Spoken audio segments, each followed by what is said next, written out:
Sir MSCT law का exam जो है वो उसकी डेट्स अनाउंस की जा चुकी हैं, चाहे वो 3 ईयर हो या फिर 5 ईयर हो। बट सर एप्लीकेशन कब से स्टार्ट होंगे, बराबर ऐसे मैसेजेस आप सभी कर रहे थे। तो अब हम यहां पर बात करेंगे एग्जाम पैटर्न की, हम बात करेंगे एग्जाम की डेट की, हम बात करेंगे एप्लीकेशन कब से लिए जाएंगे और कब तक लिए जाएंगे। इसके अलावा अगर हम बात करें तो सिलेबस हम यहाँ डिस्कस करेंगे, और साथ ही साथ में कि आपको कौन कौन से इंपॉर्टेंट डॉक्यूमेंट्स चाहिए, क्योंकि जब आपका एप्लीकेशन रिलीज हो जाएगा उससे पहले पहले आप ये सभी डॉक्यूमेंट्स बनवा के रख लेना। वीडियो को लास्ट तक देखना, क्योंकि इस वीडियो में आपको बहुत ज्यादा इंफॉर्मेशन मिलने वाली है। मैं रोहित आप सभी का स्वागत करता हूं करियर्स अड्डा पर। चैनल पर पहली बार आए हो सब्सक्राइब जरूर कर लेना, और ऐसी वीडियो अपडेट्स आपको हमारे द्वारा मिलती रहेंगी। तो चलते हैं, स्टार्ट करते हैं विदाउट वेस्टिंग आवर टाइम। सबसे पहले अगर मैं यहां पर बात करूं तो लास्ट ईयर की एप्लीकेशन डेट्स की और एग्जाम डेट्स की बात करूंगा। लास्ट ईयर जो आपके एप्लीकेशन स्टार्ट हुए थे या फिर नोटिफिकेशन की अगर हम बात करें कि जो लास्ट ईयर नोटिफिकेशन रिलीज किया गया था, वो लास्ट ईयर नोटिफिकेशन आपका 3 जनवरी को 3 जनवरी को रिलीज किया गया था 5 ईयर एलएलबी के लिए, और 3 ईयर एलएलबी का नोटिफिकेशन आपका जो है 27 दिसंबर को रिलीज किया गया था। ये तो आपका हो गया नोटिफिकेशन का। अब यहीं पर अगर हम बात करें कि इस बार सर क्या होगा आपका, कि इस बार क्या हो सकता है, कि इस बार कब नोटिफिकेशन जो है वो रिलीज कर दिया जाएगा, तो आप सभी को मैं बता दूं कि जो आपका यहां पर दिसंबर लास्ट वीक और जनवरी फर्स्ट वीक, ठीक है, जनवरी का फर्स्ट वीक, ठीक ऐसे ही आपका इसमें होगा दिसंबर लास्ट और जैन फर्स्ट। इस बीच में आपका नोटिफिकेशन जो है वो रिलीज कर दिया जाएगा। ये यहां पर गारंटेड है। तो आप अपने नोटिफिकेशन की डेट आपको पता चल गई है। अब इंपॉर्टेंट डॉक्यूमेंट्स में वीडियो के एंड में बताऊंगा, तो वीडियो को लास्ट तक देखना। बाकी के अब हम यहाँ पर बाकी के और भी पॉइंट्स जो हैं वो डिस्कस कर लेते हैं। फिलहाल में आपका 5 ईयर एलएलबी का एग्जाम 8 मई को होगा, और 3 ईयर एलएलबी का एग्जाम 1 अप्रैल और 2 अप्रैल को होगा। तो ये आपकी एग्जाम की डेट्स हैं। नाउ अब हम चलते हैं आगे की तरफ। आगे अगर मैं बात करूं तो 5 ईयर एलएलबी का जो एग्जाम पैटर्न है वो आपकी स्क्रीन पे है। लीगल आता है, जीके आता है, लॉजिकल आता है, इंग्लिश आता है, क्वांट आता है। ये इतने क्वेश्चंस आते हैं, इतने मार्क्स का होता है, और कोई भी नेगेटिव मार्किंग नहीं है। ये तो यहां पर हमने बात कर ली। फिर इसके बाद में अगर हम बात करें तो आपका 3 ईयर एलएलबी का एग्जाम है। 3 ईयर एलएलबी की अगर हम बात करें तो 3 ईयर एलएलबी में आप देख पा रहे होंगे कि 24 क्वेश्चंस, 24 मार्क्स। लीगल आता है, जीके आता है, आपका लॉजिकल आता है, इंग्लिश आता है। 24, 32, 24, 40 ये आपका स्कोर है। अब यहां पर सिलेबस आपका, यहां हम डिस्कस करेंगे कि सिलेबस क्या होता है, किस तरीके से आपको देखने को मिलेगा। तो यहां पर आप देखोगे कि legal aptitude and legal reasoning में सिलेबस की अगर बात करें तो सिलेबस आपकी स्क्रीन पे है कि लीगल के ये कुछ इंपॉर्टेंट टॉपिक्स हैं, कुछ इंपॉर्टेंट जो है टॉपिक्स हैं जो आपको देखने होंगे। हालांकि यहाँ पर आपके लिए इंडियन पीनल कोड आईपीसी जो है वो इतना ज़्यादा मैटर नहीं करता है।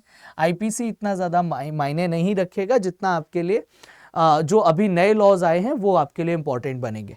ठीक है, बाकी के सभी यहाँ पर आपको देखने को मिल रहे हैं। इसके अलावा जीके एंड करंट अफेयर्स में चले जाएं तो कुछ इस तरीके से आपको ये टॉपिक्स आपके लिए इंपॉर्टेंट बनेंगे। इनका स्क्रीनशॉट आप सभी ले सकते हैं। इसके बाद में एनालिटिकल, लॉजिकल रीजनिंग की अगर हम बात करें तो ये टॉपिक्स हैं आपकी स्क्रीन पर जो कि आपके लिए इंपॉर्टेंट रोल प्ले करते हैं। इसके बाद में अब हम आगे की तरफ जाएंगे तो आपको यहाँ पर इंग्लिश देखने को मिलेगा, और ये 5 ईयर और 3 ईयर का लगभग सेम है। यहां पर जो वेटेज का लेवल है, जो क्वेश्चन का लेवल है वो टफ और इजी मॉडरेट किया जाता है। बाकी बहुत ज्यादा खासा रेफरेंस आपको देखने को नहीं मिलेगा। ठीक है, तो टॉपिक भी लगभग आपको सेम ही देखने को मिलेंगे।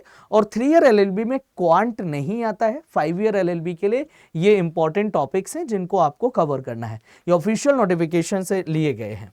नाउ अब हम आगे की तरफ मूव करेंगे। यहां तक तो आपको समझ आ गया होगा कि आपका सिलेबस क्या है। आपको एग्जाम पैटर्न मैंने बता दिया, एप्लीकेशन डेट बता दी, एग्जाम की डेट बता दी।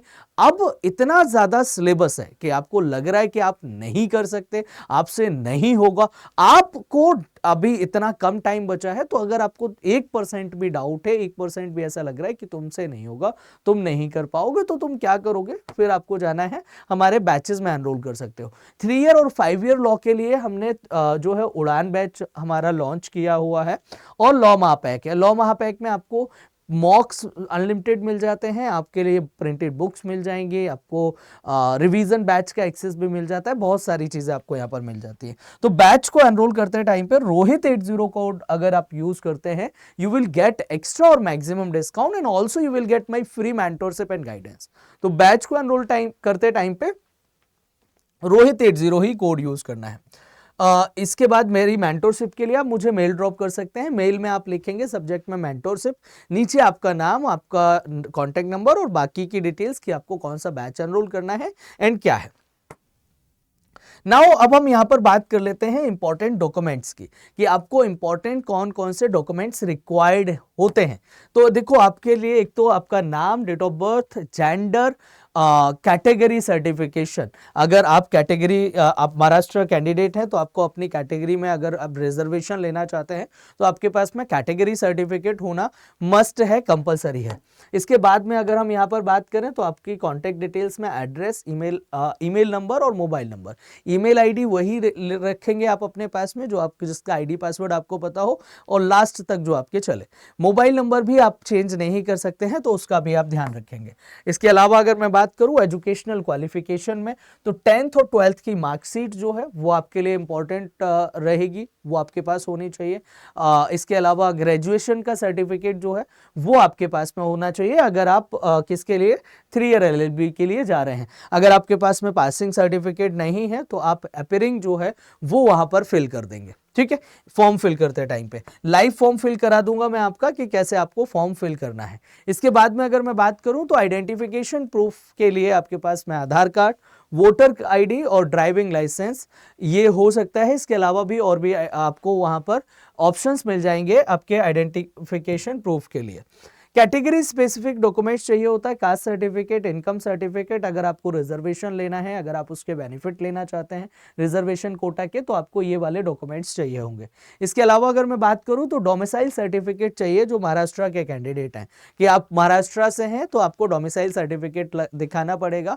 जो OMS होते हैं उनको महाराष्ट्र का डोमिसाइल सर्टिफिकेट या फिर वो सब नहीं चाहिए, ठीक है। लेकिन जो महाराष्ट्र कैंडिडेट है, महाराष्ट्र से जो अप्लाई कर रहे हैं, तो को अपना डोमिसाइल सर्टिफिकेट यहां पर दिखाना होगा। इसके अलावा अगर हम यहां पर बात करें तो फोटोग्राफ एंड सिग्नेचर चाहिए होगा। फोटोग्राफ एंड सिग्नेचर आपका वहां पर जब आप फॉर्म फिल कर रहे होंगे तो उस टाइम पे आपको रिक्वायर्ड होगा। एंड फोटोग्राफ का ध्यान रखना कि फोटो आप अभी करा लीजिए, रिसेंट का ही होना चाहिए, ये आप ध्यान रखना ताकि आपको एग्जाम देने दिया जाए। अगर कोई बहुत ज्यादा पुराना फोटो होगा तो फिर आपको एग्जाम नहीं देने दिया जाएगा। इसके अलावा अगर मैं बात करूं तो पेमेंट प्रूफ जो है वो आपको रिसिट एज अ रेफरेंस अपने पास रखनी पड़ेगी, उसको सेव करके रख लेना, और reference number, application fee, payment details जो है वो आपके पास होनी चाहिए। ये बेसिक डॉक्यूमेंट्स रिक्वायर्ड होते हैं। बाकी के क्या क्या डॉक्यूमेंट्स लगेंगे वो उसी टाइम पे जब आपका एग्जाम जो है एप्लीकेशन स्टार्ट होंगे उस टाइम पे, जब मैं लाइव गूगल फॉर्म फिल कराऊंगा उस टाइम पे सारी की सारी डिटेल्स मैं आपके साथ में शेयर कर रहा हूँ। तो आप सभी चैनल को सब्सक्राइब जरूर कर लेना, वीडियो को लाइक कर देना और अपना dream university, dream college comment section में लिख के जरूर बताना। अगर कोई और डाउट है आपका जिस पे आप वीडियो चाहते हैं तो वो भी आप कमेंट सेक्शन में लिख दीजिएगा। Thank you very much, hope आपको ये वीडियो पसंद आया होगा। इसी के साथ में हम इस वीडियो को यहीं पर एंड करेंगे। अगर आप बैच में एनरोल करते हैं तो रोहित 80 कोड यूज करना मत भूलना। बैच में एनरोल कैसे करना है एक बार वो मैं आपको बता देता हूं कि करियर्स अड्डा की वेबसाइट पे आपको जाना है। ये हमारी करियर्स अड्डा की वेबसाइट है। इस पे जब आप जाएंगे यहाँ पर करियर्स अड्डा लिखेंगे तो करियर्स अड्डा की वेबसाइट पे आप जाएंगे और करियर्स अड्डा की वेबसाइट पे जाने के बाद में आपको CUET अड्डा, यहाँ पर करियर्स अड्डा दिखेगा, ऑल कोर्सेज में चले जाना। ऑल कोर्सेज में जाने के बाद में आपको लॉ एंट्रेंस पे जाना है। यहाँ पर MSCT लॉ का ऑप्शन आ रहा है, इस पे आपको क्लिक करना है। क्लिक करने के बाद में व्यू ऑल पे चले जाना और व्यू ऑल पे जाने के बाद में आपको यहाँ पर 5 ईयर के लिए बैच मिल जाएगा, 3 ईयर के लिए बैच मिल जाएगा। इस पे जाके आपको 3 ईयर के बैच पे आप क्लिक करेंगे तो आपको ई बुक्स मिल जाएंगी, मॉक्स मिल जाएंगे।